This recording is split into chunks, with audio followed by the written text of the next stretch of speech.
चलो now we are going to take question number 8 I am taking, ठीक है. 6 में आपका पार्शियल फ्रैक्शन लगेगा. Question number 7. This type of a question we have done somewhere earlier in any exercise, so you have to take help of that and you can do it yourself. ठीक है. Question number 8 seems to be very difficult if we just look at the question, but if we are not knowing that particular property of log which we are going to use in this question, if you don't know that property, then really it is going to be a tough task to solve it.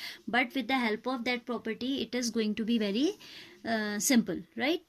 तो क्या वो property होती है, आपके पास एक ये additional work, rough work जिसको side में आप लिखते हो, बट क्योंकि इतना स्पेस नहीं है तो I am writing with in a box. Logs की एक प्रॉपर्टी होती है that e to the power log e x हमेशा एक्स के इक्वल होता है. ठीक है. This is the property that e raise to the power log e x is equal to x. और and if it is like e to the power, हमारा तो ए है ना, कोफिशिएंट भी है, a log x, तो by the property of log we can write it as e to the power log x raised to the power a. ये a ऊपर चला जाएगा. एंड जहाँ कोई बेस नहीं होता है तो we always consider natural log only. तो मैंने छोटा सा ही लिख दिया है, बट इट्स नॉट गिवन, तो लिखने की जरूरत है नहीं. आई एम जस्ट टेलिंग कि if it is not written any base we consider it as the natural base, that is we consider the base e. ठीक है. e to the power log x is equal to x.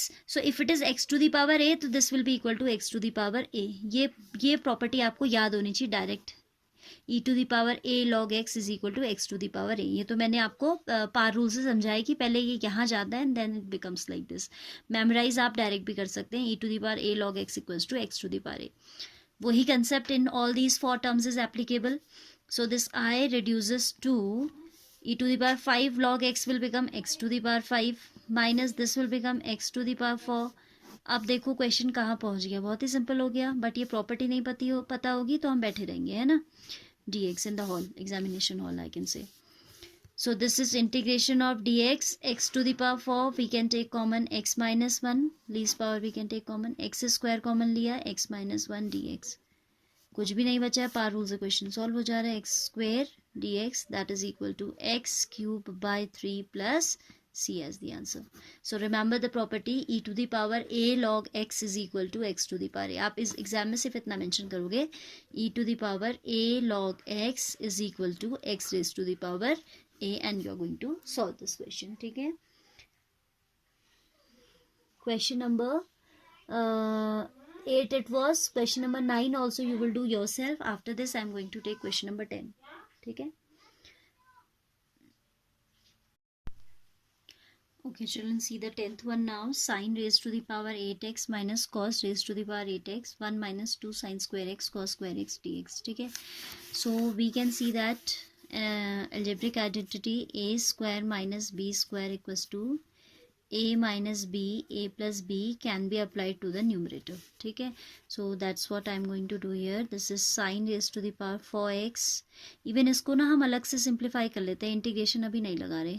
Otherwise we need to write the denominator also that many times. So in order to save our time, I'm writing only the expression. Sin 8x minus, सिर्फ numerator को ही solve कर रही हूँ. I'm not even taking the denominator. This I can write as sin raised to the power 4x minus cos raised to the power 4x a minus b, as a plus b will have sin raised to the power 4x plus cos raised to the power 4x dx नहीं है अभी. ठीक है. इसमें फिर लग जाएगी the same identity is again applicable. sin square x plus cos square x into sin square x minus cos square x into sin 4x plus cos raised to the power 4x. ठीक है. अब आगे थोड़ा और हमें दिमाग लगाना है. This becomes 1 due to the identity sin square theta plus cos square theta equals to 1. So numerator is equal to sin square minus cos square में अगर मैं माइनस कॉमन ले लूँ तो this is cos square x minus sin square x, and here I am writing this sin 4x cos 4x as sin square x plus cos square x whole square minus 2 sin square x cos square x. ये आपने algebra में पढ़ा होगा कभी 10th में, that x to the power 4 plus y to the power 4 can be written as x square plus y square whole square minus 2x² y², वही काम हमने किया. खोलोगे तो क्या हो जाएगा, a² that is x⁴ plus y⁴ plus 2x² y² and minus 2x² y², ये दोनों कैंसिल होके ये दे देते हैं. Same way we have done for sin² θ and cos² θ. ठीक है, अब उसका बेनिफिट क्या हो रहा है देखो, I can write this as 1 and 1² will become 1 only. ये हो गया minus of cos 2x, terms छोटी छोटी होती जा रही है ना, that's what we have to do. हमें इनको मिनिमाइज करना होता है साइज में, so that we can easily apply any formula. ठीक है, जो हमें पता हो. Now this is sin² plus cos², 1² will give you 1 minus 2 sin² x cos² x. This is what? This is the value of numerator. Now I am taking I is equal to integration of sin 8x minus cos 8x upon, क्या benefit हुआ देखो, यही denominator हमारा, सब cancel हो जाएगा.